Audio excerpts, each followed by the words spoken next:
Here we go. Last Saturday night, Shedeur Sanders and Travis Hunter saved my college football Saturday. After I'd gotten my heart ripped out watching my school, Vanderbilt, miss a double overtime field goal to lose at number 7, Missouri. And after I'd gotten my guts ripped out watching my new Oklahoma quarterback, Jackson Arnold, get exposed as anything but the number 1 quarterback recruit in the nation that he once was. Did my OU ever make a mistake? Bummer sooner. But I have not made a mistake on Shedeur Sanders.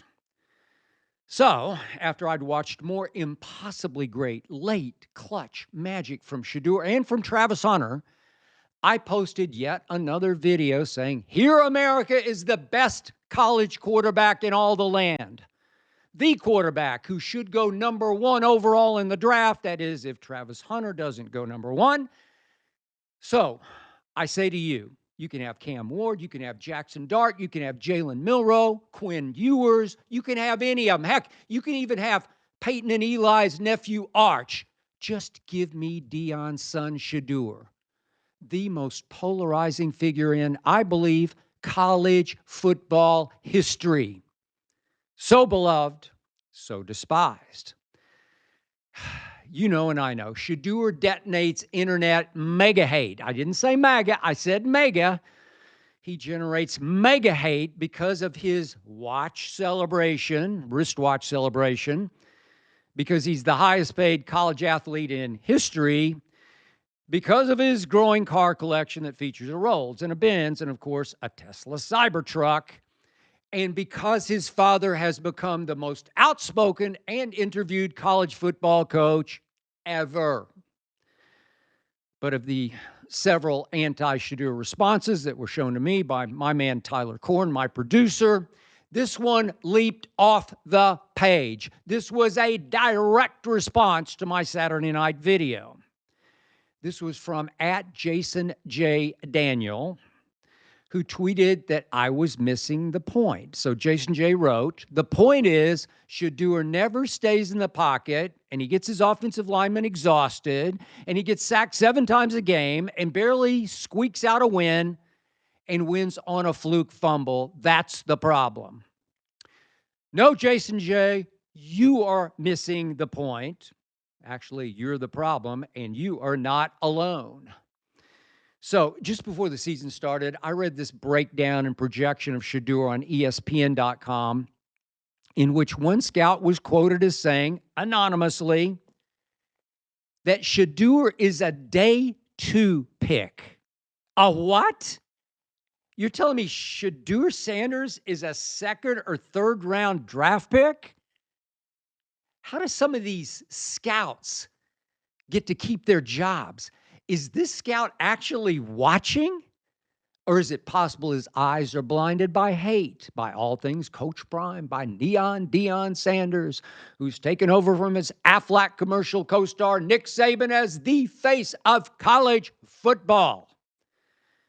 Another scout was quoted anonymously in that ESPN breakdown as saying, "You're not just drafting Shedeur, you're drafting the family too." Yes, sir. You are drafting Daddy too, because Daddy has coached Shedeur all the way up through high school and college. And the problem with that is exactly what? Look what Daddy, the greatest cornerback ever, has helped turn his son into. I'm telling you right here, right now, a big reason I take Shedeur number 1 overall is because he's Deion's son. I know Deion. I covered Deion when he was a Dallas Cowboy. I went to Boulder last year for a show. I did Lil Wayne's Super Bowl show from Las Vegas with Deion Sanders. Yes, as a player, Neon Deion was a whole lot of flash and a whole lot of dash. But trust me on this, Deion Sanders was as mentally tough as they ever came. Big game, clutch, tough, fiercely confident. He just knew he was better than you, and like Ali before him, he let you know it. They said Dion wouldn't tackle. Wrong, wrong, wrong. When it was time to tackle, when he needed to tackle, when he had to tackle, he never missed a tackle. I watched him start to finish. When it was time to make a play, Dion made a sensational play. He was the biggest reason the 49ers broke through and won a Super Bowl in 1994. And he was the biggest reason my Dallas Cowboys won their last Super Bowl in 1995. The Niners, then the Cowboys knew they had Dion and nobody else had Dion. I will never forget what Barry Switzer, then the Dallas Cowboy coach, told me after the first time he saw Dion on the Cowboy practice field. And I quote Barry, "It's like he's not governed by the same gravity the rest of us are." I'm going to repeat that. Not governed by the same gravity the rest of us are. Whew. That's why I've long made the case that Dion was the greatest athlete ever. Obviously, the greatest cornerback ever, the one nobody would even risk throwing at. Yet he also started in center field and batted leadoff for the Yankees and the Braves and the Reds and the Giants, played in the World Series for the Braves while he was starring for the Falcons. And don't forget this, Deion Sanders was all-state in high school basketball in the state of Florida, out of Fort Myers. Do you remember that NFL Combine story? Deion wasn't going to run at all, run the 40, until somebody dared him to run the 40. And he slipped off his tracksuit, and without even stretching, Deion Sanders ran 4.2 something. At 6'1" and almost 200 pounds. So rare.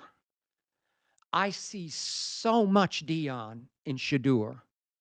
So much prime time, so much supreme confidence, clutch toughness. Dion is a huge reason I'm taking Shedeur first overall, like father, like son.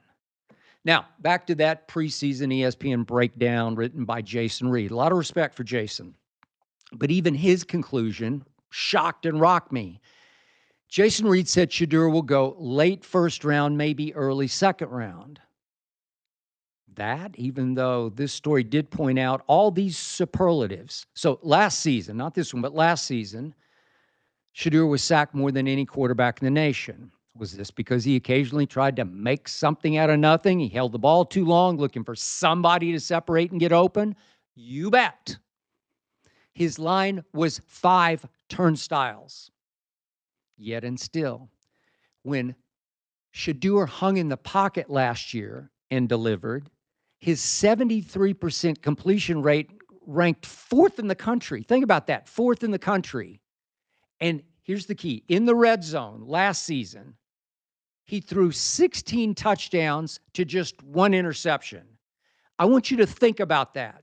When it was time to get it in the end zone without making a mistake, even behind the worst line in football, college football, 16 touchdowns, 1 interception. So for the season last year, he was 27 touchdowns to only 3 interceptions. And Colorado, as you know, they were completely overmatched last season in at least 5 of their games. So far this year, 11 touchdowns to 2 interceptions. Are you watching this? The keys to quarterback greatness. This is just me. Been watching this for a long time. Number 1, accuracy. Number 2, poise under fire. Number 3, feel for and command of playing the hardest position to play in all of sports. Check, check, check, check for Shedeur.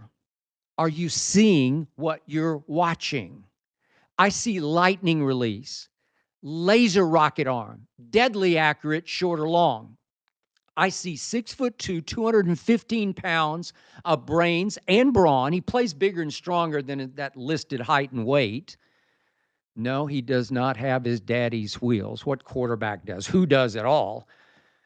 But Shedeur can shrug off pass rushers, sidestep to buy time. He can take off for 8 or 10 pretty effortless yards to get that first down when necessary. And by the way, Daddy never had Shedeur's arm either. But here's what I love most. Shedeur got sacked more than anybody last season, yet not one time did I ever see him flinch. Never saw him duck and cover. Shedeur got the you-know-what knocked out of him last season, and he just kept jumping right up and completing another pass. That was no spoiled rich kid out there. Shedeur's tougher than his Cybertruck is. Shedeur is one tough mother, just like his father. But just as important, Shedeur is clutch tough. He showed me that in that season opening road upset at TCU last year. Remember, that detonated the whole year. Then again in that overtime barn burner that Saturday night against Colorado State. That was without Travis Hunter for most of the game. In that game, Shedeur only went 38 of 47 for 348 and 4 touchdowns and came out clutch, clutch, clutch, and more clutch. So this season, I must admit, Shedeur's line isn't much better than last season's, even though Deion did recruit and sign that number 1 rated left tackle coming out of high school, Jordan Seaton. Yet, the other night in Boulder, they were down 31-24 in the rain to Baylor. Colorado took over at its 28 with 2:15 left. Shedeur goes boom, boom, got sacked twice. His line just couldn't even give him a second to throw. Then on a 2nd and 24, Shedeur ran for 17. Then he threw for 6. Then he ran for 3 more on 4th and 1. Clutch, clutch, and more clutch. And with 13 seconds left from his 43, Shedeur Sanders threw an impossibly great pass, a rising fastball that just cleared a defender's fingertips and hit his intended target right in the hands for what should have been the game-tying 57-yard touchdown pass, and it was dropped. So did Shedeur drop his head and bad body language his team right into loser's oblivion? Nope. He hurried everybody right back into the huddle. He called another play.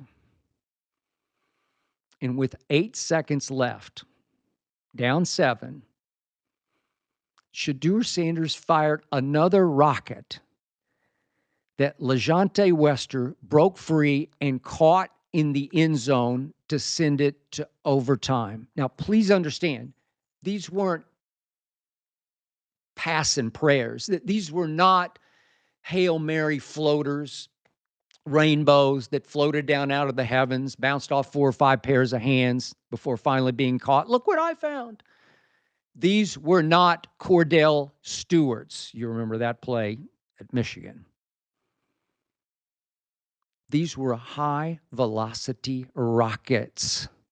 The second one launched as right-handed Shedeur was scrambling to his left, throwing across his body just before he got smashed.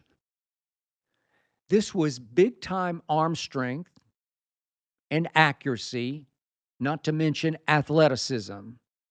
This was prime time. This was a bloodline throw. I'm getting goosebumps talking about it because this was clutch toughness. Then that game ended just when it looked like Baylor was about to force a double overtime. And all of a sudden, out of nowhere, a Colorado defender just flashed in and separated the quarterback from the football at the goal line. Wait a second. Was that number 12? It was. Travis Hunter made that hit. No spoiled rich kid. I've never seen anything quite like Travis Hunter as a corner and as a receiver. When the ball goes up in his airspace, the ball is his, whether he's on offense or defense. That's why Travis Hunter will play both ways in the NFL, because he's just too blessed good at both. You say, well, he won't be able to take that much punishment in pro football. And I say, you know what? He's already better at playing cornerback than anyone I see playing pro football, meaning right away, NFL quarterbacks will be so wary of throwing in his direction, just like they were in Deion's direction. So maybe Travis Hunter won't take that much of a beating on defense, and he's just too gifted a ball is mine catcher of passes not to play some reps, some snaps as an NFL receiver. Whew. That's why I could see Travis Hunter becoming known as the greatest all-around NFL player ever. In fact, the only way Shedeur Sanders doesn't go number 1 overall is if Travis Hunter goes 1 and Shedeur 2. At least that's the way I see it. The 2 best players in college football are teammates. Before the season, I thought those 2 alone would be enough to lift Colorado to 10-3 in the Big 12 title. And I will admit to you right here, right now, I did think the rest of the team had been improved far more than it has been. And now Deion's other son, Shiloh, who does play safety on defense, is out at least until next week. But when you do have Deion's oldest son, and you have a Travis Hunter being called Deion Jr., trust me, you've got a chance every single Saturday. So this Saturday, you ready for this? Colorado, with Shedeur and Travis, is a 15.5-point underdog at UCF, in large part because UCF is already leading the nation at almost 400 yards a game rushing. Almost 400 yards a game rushing. But 15.5 against Shedeur and Travis? I still stand by every last word I just uttered to you. Please tell me I'm wrong, because you can't.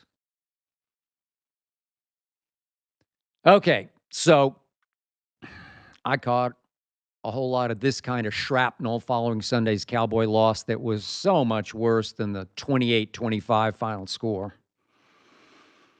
A sampling from YouTube. This was Niles Willis 7992, who said, "Ha ha, the Cowboys always find creative ways to fail.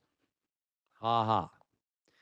And from YouTube, this was at Sophisticated Savage, who said, "It's going to be a long season, Skippy. You still my guy, though. LOL. LOL." Then there was this from Captain Chaos XX3866 on YouTube. "Love you, Skip, even at times when you seem unhinged. But why do you blame Dak so much, even though he's had an overrated stat padding defense for so long?" And this email from Remy from Austin, Texas, who wrote to me, "Skip, it's only 3, all cap, 3 games. As Dak said, jump off if you want." I am so glad you brought that up. Remy, Sunday night, when I saw that video of Dak walking up the tunnel after the game and telling the media, "Jump off if you want. Please, please." Jump off if you want. Please.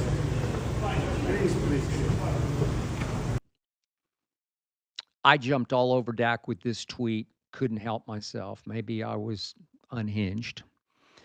But I did tweet, "I feel like jumping out the window after watching your team play, Dak. You make the most money in the NFL, which cost us Derrick Henry. Your team can't run or stop the run. Now you want blind loyalty?" Look, I will stack my Cowboy love and my Cowboy knowledge up there against any Cowboy fans. I attended my first game in 1961 when I was 10 years of age. And when I did go away to college, to Vanderbilt in Nashville, would you believe I even had a Dallas Cowboy trash can in my dorm room? Freud would have had a field day with that one. But they had just won their first Super Bowl, and my girlfriend at the time gave me that trash can for Christmas, believe it or not. She and I later got married, and that relationship went right in the trash can. But I digress. Okay, to Captain Chaos's point, I can get pretty unhinged when we win or when we lose. But look, I watched every single second of all 8 Super Bowls we have played in. I attended and covered our last 6 Super Bowls. Think about that. So I know what it felt like to celebrate 5 Super Bowl championships. We're now going on 30 years without even an NFC championship game appearance. And right now we're like Amarillo way up in the top of the state, all the way down to South Padre Island, away from an NFC championship game as I speak. I like to think of myself as an objective diehard, if that's not oxymoronic. I'm not blindly loyal, but I am true blue. I'm not jumping off the bandwagon, Dak. I'm trying to drive it right down Jerry Jones's throat. And I love Jerry as a guy. I spent hundreds of hours around Jerry for the 3 books that I wrote on the Dallas Cowboys. I just don't like, I don't like Gerald Wayne Jones Jr. at age 81 as my owner and my operator of my Dallas Cowboys.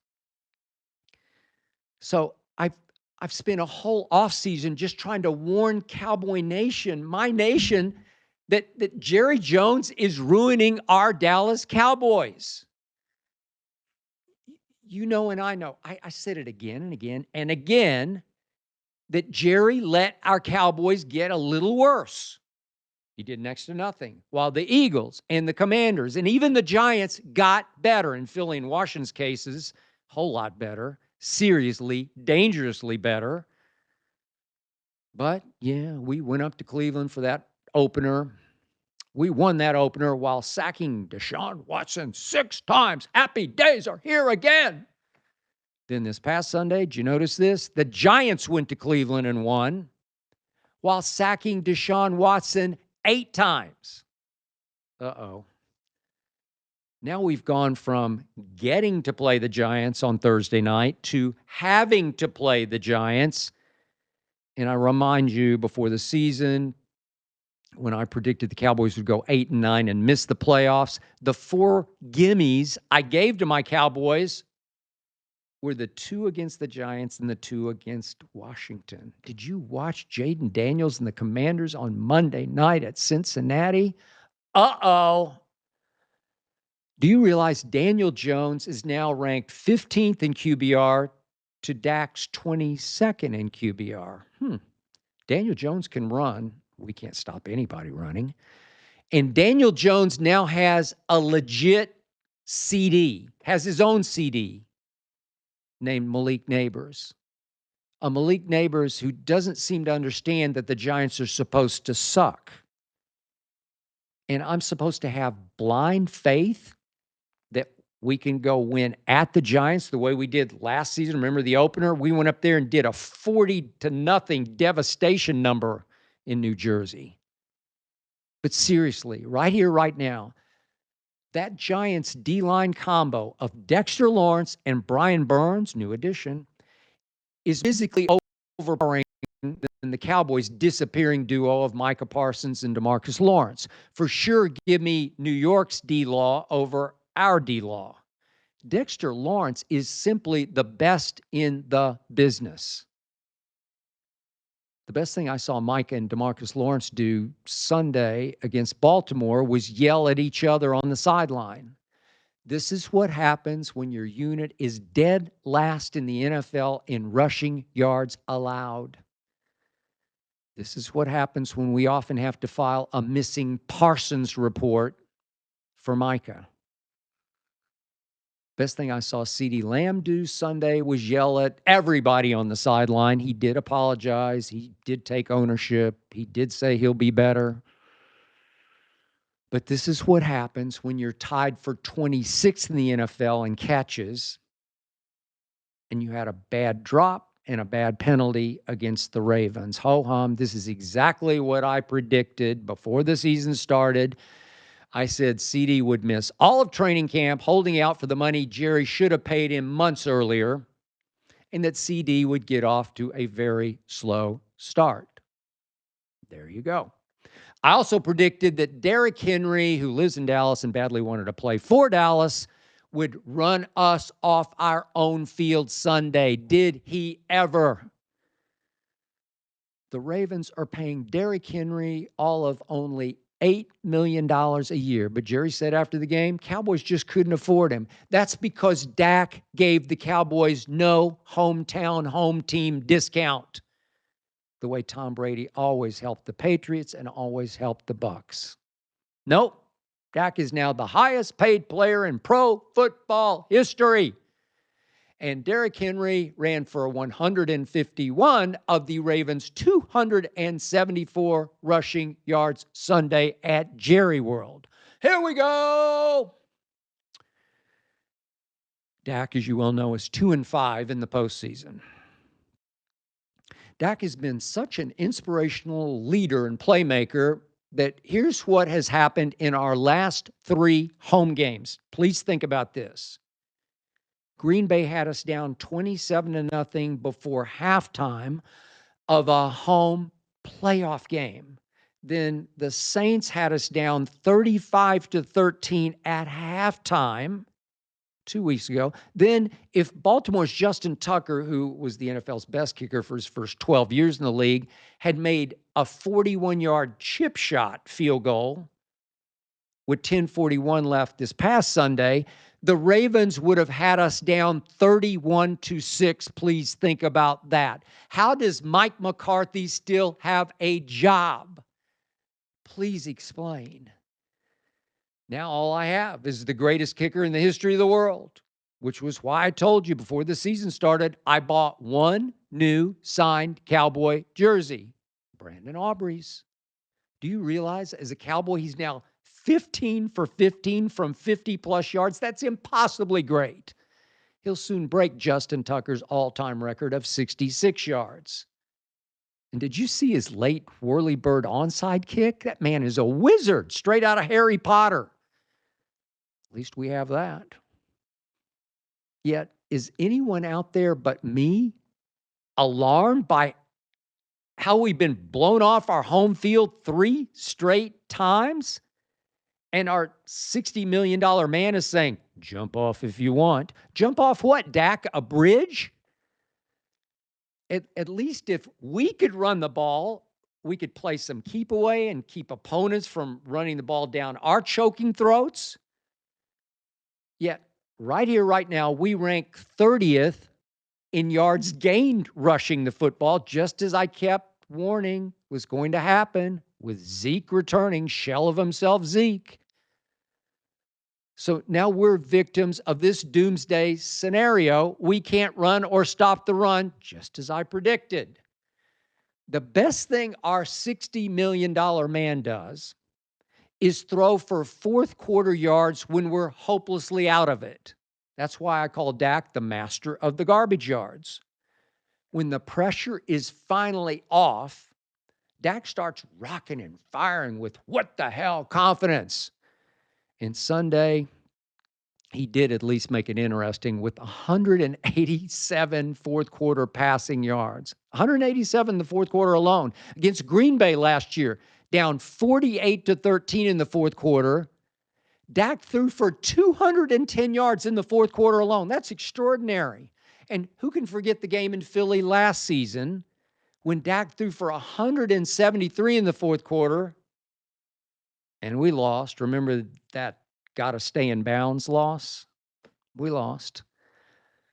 Speaking of the Eagles, they just held the Saints to 12 points in New Orleans, and they won without their CD, A.J. Brown. Uh-oh. The Commanders now have a rookie quarterback who looks like he could soon be better than Dak's ever been. More clutch, more mobile, more arm. Jaden Daniels could haunt us for the next 20 years. They also signed a whole bunch of our players in the offseason. They hired our fiery D coordinator to be their new head coach. Jerry could have kept Dan Quinn as our new head coach in place of Mike McQuandary, the same Dan Quinn who once had Brady and Belichick down 28-3 in a Super Bowl. Uh-oh. I'm not jumping off Dak. I'm jumping on Jerry. I'm jumping on you. Please give me one little reason to jump for joy. Just one night at Giants. That's all I ask. Before you guys have to go to Pittsburgh, then play the Lions, then go to the 49ers, and to the Falcons, before returning home for the Eagles and the Texans, then you go to Washington. How in the name of Thomas Wade Landry are you guys even going to go 8-9 as I predicted? Just give me the Giants, Dak. You can handle the Giants. Can't you, Dak? Can't you? I'm Ron Burgundy.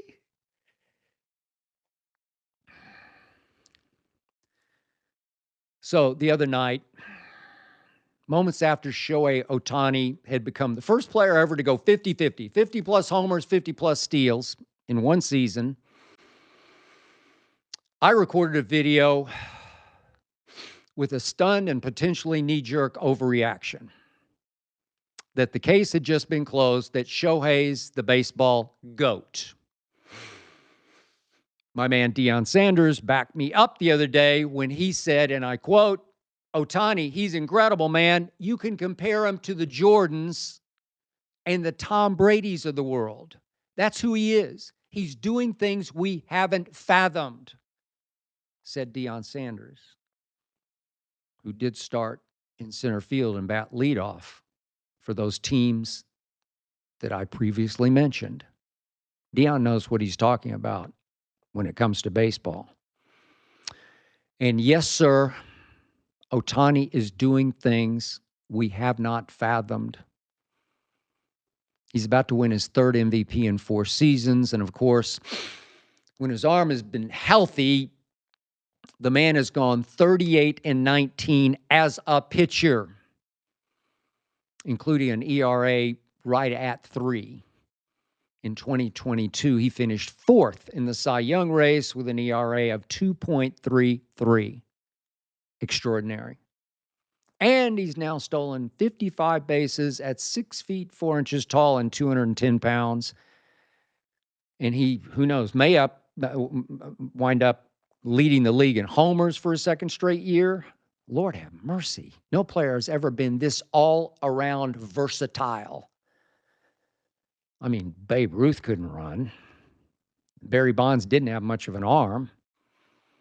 Ohtani is actually what you'd call a six-tool player, maybe the first ever six-tool player. He can throw from deep right field to third base, and he can pitch. Top 5 pitcher pitch. Ohtani is definitely the tools GOAT.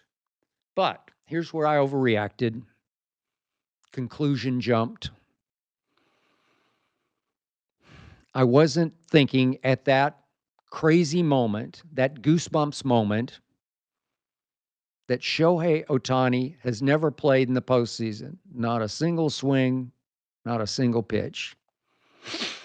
As you probably know, I'm all about the playoffs, the money games, the ones that really matter.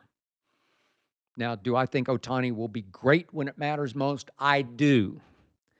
But he's now the best player on the Dodger team favored to win it all. Time to back that up. Maybe time for me to calm down just a little, just for a moment. So this is what's dawned on me.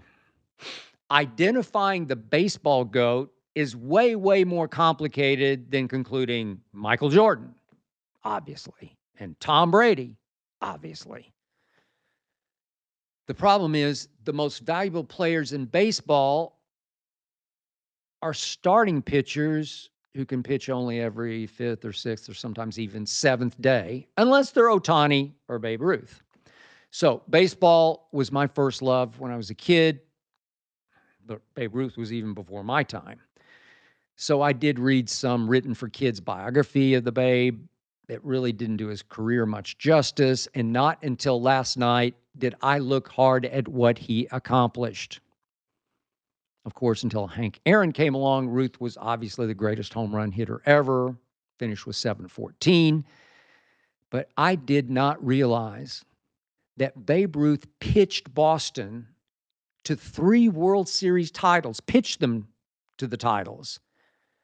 In 2 World Series, he went 3-0 with an 0.87 ERA. He also led the league in ERA one year, along with going 23-12. Whew. Whoa. Wow. Yet, as you know, Babe Ruth did not have to compete against Black or Latin players. And as you probably know, Babe Ruth was a fat guy. So for me, those two factors somehow always disqualified him from being in the GOAT debate. Which brings me to Barry Bonds. I had the honor and privilege of covering Michael Jordan in Chicago and Barry Bonds in San Francisco. Barry Bonds was the greatest hitter ever. Ain't even close. The only hitter who ever had the advantage over the pitcher. While Barry was winning 5 MVPs in San Francisco to go along with the 2 that he won previously in Pittsburgh, Barry Bonds shattered Ruth's single-season records for walks and intentional walks and on-base percentage. That's because nobody would pitch to Barry Bonds. He'd only see, and I was at many of these games, maybe a couple of hittable pitches a night, and he would invariably hit those hard, either off or over the wall.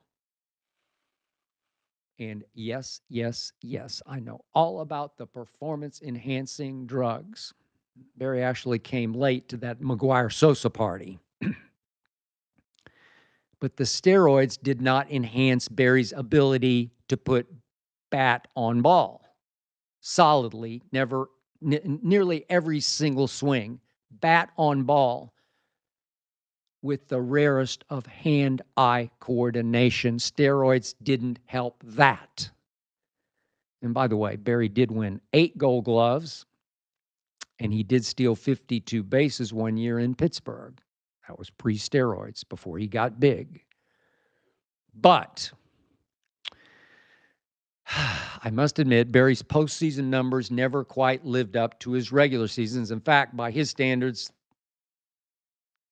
they're pretty sorry, except for that one great World Series he played in when, late in Game 6, I was there, with a 5-0 lead and a ring nearing his finger, Barry started clowning around during a late at-bat. Then Dusty Baker looked like he was celebrating prematurely. And those Rally Monkey Angels fought back, and they won 6-5. Then they won Game 7, and Barry Bonds wound up with 0 rings. Not goatish. Throw in the PEDs, not all that goatish. Which brings me to the most valuable players in baseball, to these starting pitchers. Regular, postseason pitchers. So many great playoff money pitchers: Koufax, Smoltz, Schilling, and Bumgarner. And of course, the closer with the virtually unhittable cutter, Mariano Rivera, with his 5 rings and 0.70 postseason ERA to go along with 42 playoff saves. Yet,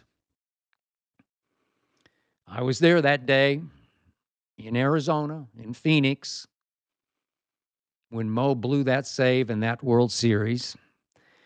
And I can certainly argue his teams were so good, and the defense behind him so good, that his 1 inning a night degree of difficulty wasn't nearly as impressive as some of the 9 inning starting pitchers who came before him.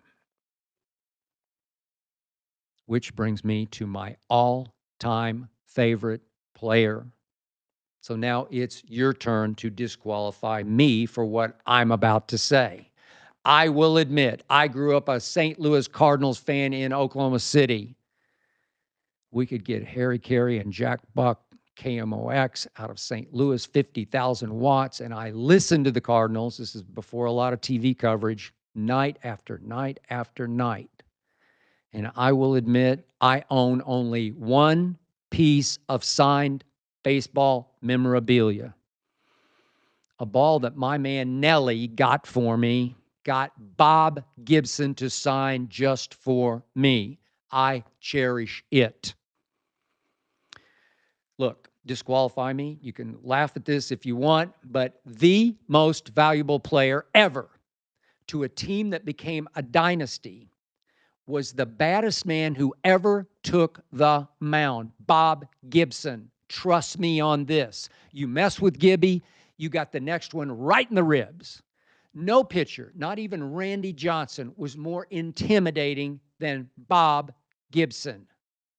Bob Gibson set the tone for Cardinals teams that beat the Yankees and the Red Sox in World Series when he was the MVP of the World Series.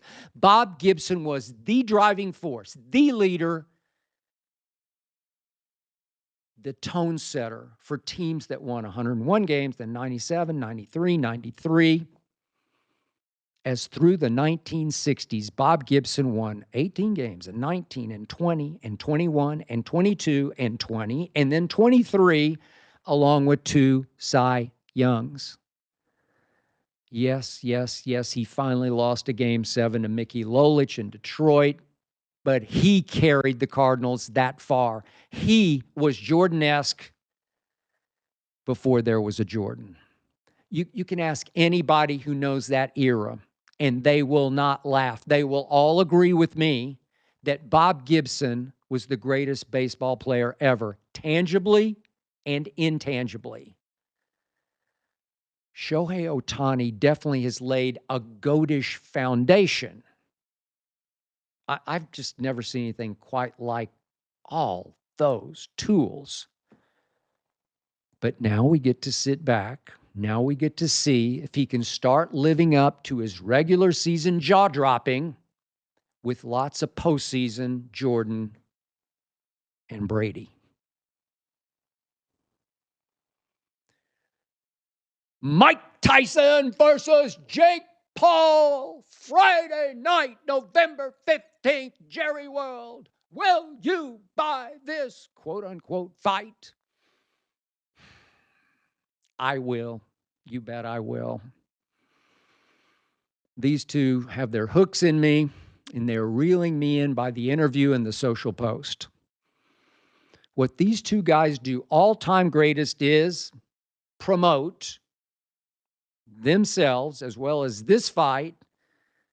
Tyson, because he's really a little bit crazy, maybe a whole lot crazy. And Jake Paul, because he is a highly creative and gifted and fearless social media entertainer. I'm in awe of how he dominates social. So, a question from Brady from Tallahassee, who asked by email, do you think Jake Paul is going to put Mr. Tyson to sleep?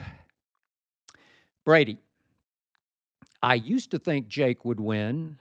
I used to think he'd win this fight pretty easily by decision. Not anymore. That's because Mike Tyson at 58 is taking this fight way more seriously than Jake Paul is at 27. Look, Jake has turned himself into a decent fighter, a reasonable facsimile of a boxer. He hung in there with Tyson Fury's younger brother, Tommy, who was much more skilled. Jake lost a split decision that I thought should have been unanimous. But Jake's a tough kid from Cleveland who's got some athletic ability, some punching power. But of course, once upon a time, Mike Tyson was the baddest man who ever boxed. I covered several of those fights, the blink and you missed it Spinks fight, the bit off Holyfield's ear fight. I was there. And those fights are why my man Keyshawn Johnson used to tell me, no, no, no, Jake Paul's going to get hurt in this fight. Keyshawn used to say, hey, come on, this is Iron Mike Tyson. Have you seen the new video of Mike firing those punches into his sparring partner? Yep, I saw it. I also know that Mike Tyson hasn't actually fought anybody in almost 19 and a half years. Think about that. 19 and a half years since he was in a real fight. And I did watch his recent interview with Jimmy Kimmel, in which Mike said, it's a distinct possibility he'll be high on marijuana during the fight. Okay, so maybe that means that Mellow Mike will merely knock Jake Paul out instead of sending him to the hospital. I do believe whatever fury Tyson can muster at 58, he will unleash upon the kid who keeps disrespecting him, even though Jake is obviously just trying to hype the fight and detonate his payday. So now, as you've probably seen, Jake has posted pics and vids of him in what most people are calling a fat suit, although I had to look hard to be sure that belly is artificial. We see Jake eating Kentucky Fried. We see Jake lifting, 500 pounds of fake weight in his quote-unquote fat suit.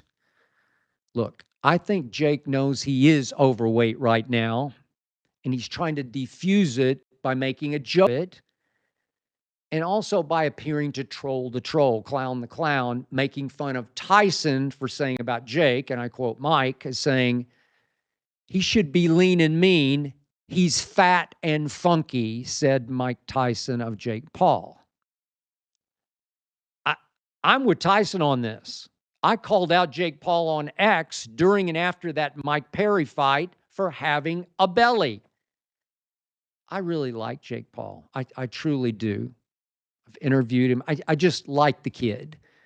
But even when he and Tyson faced off at Jerry World ahead of that Saints game a couple of weeks back, Jake was wearing a loose-hanging, untucked shirt because he has a paunch, because he's not in great shape. I'm sorry, he's not. So maybe after Tyson had his medical emergency and the paramedics had to rush onto the plane that he was flying in when it landed, maybe Jake quit training hard, quit eating right.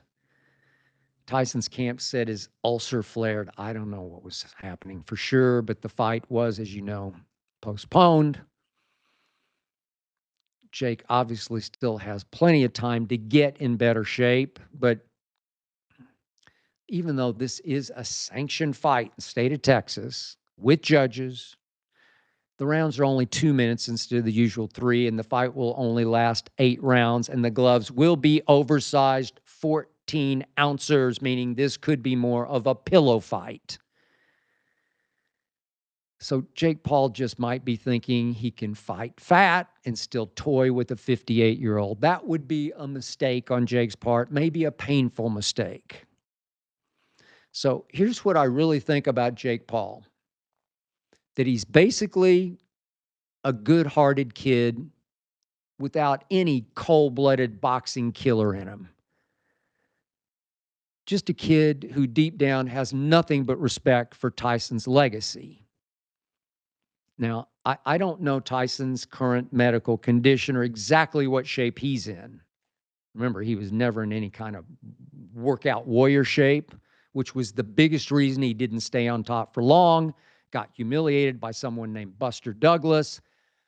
Mike got fat, physically and mentally fat.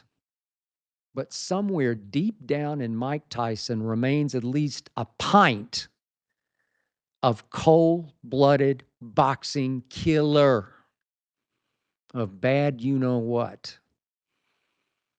Jake Paul had better not clown that Tyson to the surface. That Tyson has no respect for Jake Paul. That Tyson just might come out swinging with all his might, swinging for blood, even in 14-ounce gloves, raging bull. I still like Jake Paul as a guy, but I'm starting to like Mike Tyson in this fight. And see, there I go again, hyping this fight like the sucker I'll probably be. Yes, I will buy this fight. Yes, heck, I might even go to this fight. And yes, I will take this fight very seriously. And yes, Mike Tyson and Jake Paul have me by the eyeballs.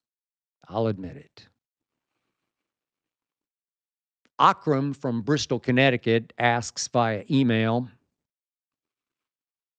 do you have a standard when it comes to using vulgarity?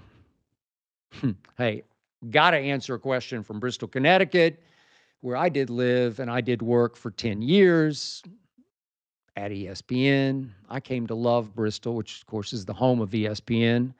I actually miss Bristol, especially a restaurant called Kava and a golf course called Hawks Landing. Shout out from LA to everybody at Hawks. So Akram, here's my story briefly. I grew up in what was a pretty rough, lower middle class neighborhood in Oklahoma City. I got in a lot of fights, mostly because I was psycho competitive, and every backyard football, baseball game ended in a fight.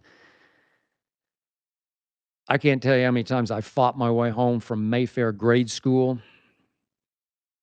Taft Junior High School. And during that period, I'll admit I did use a whole lot of profanity. That's just what we did. And I'm assuming, Akram, by vulgarity, you mean speech as in profanity, but I could be wrong about that. But I'll continue down this path because as I got older, Akram, I realized that most people use profanity as an emphasis crutch, as in, that game was effing great. And I just decided at one point I didn't want to be most people. So you can laugh at this if you want, but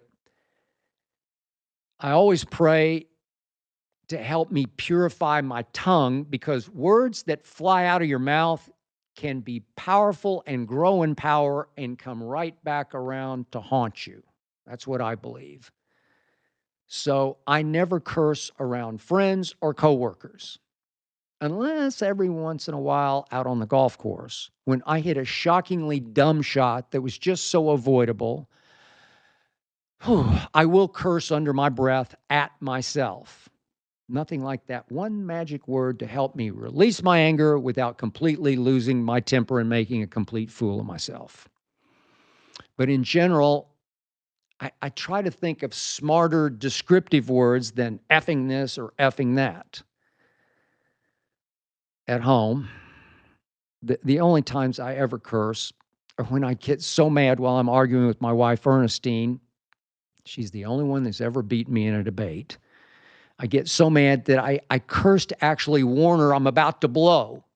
Not proud of this, but sometimes one good curse word helps me blow off all the steam. And I will admit she probably has a very different version of what I just told you. But as far as vulgarity standards for this show go, I don't mind quoting vulgarity uttered by, let's say, a star athlete, if said vulgarity in context gives you a better understanding of what he or she is trying to say and how strongly he or she is trying to say it. If said vulgarity matters and isn't just take it or leave it gratuitous cursing. Man, the more I think about it, I miss Kava and Hawks Landing. Those were the days. Last question goes to Drew from Mahwah, New Jersey, who asked via email, where does your incredible drive and energy every single day come from? Sometimes I struggle to keep high energy and enthusiasm level on an everyday basis, but it seems like you've mastered this.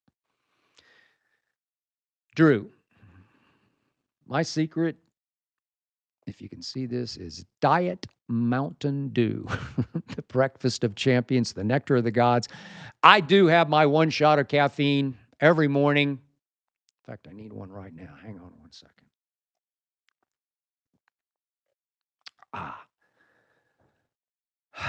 Just one a day.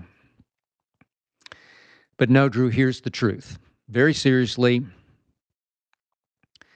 I've always been blessed to do something I truly love to do, which obviously is talking about and arguing about and getting down to the real truth about sports.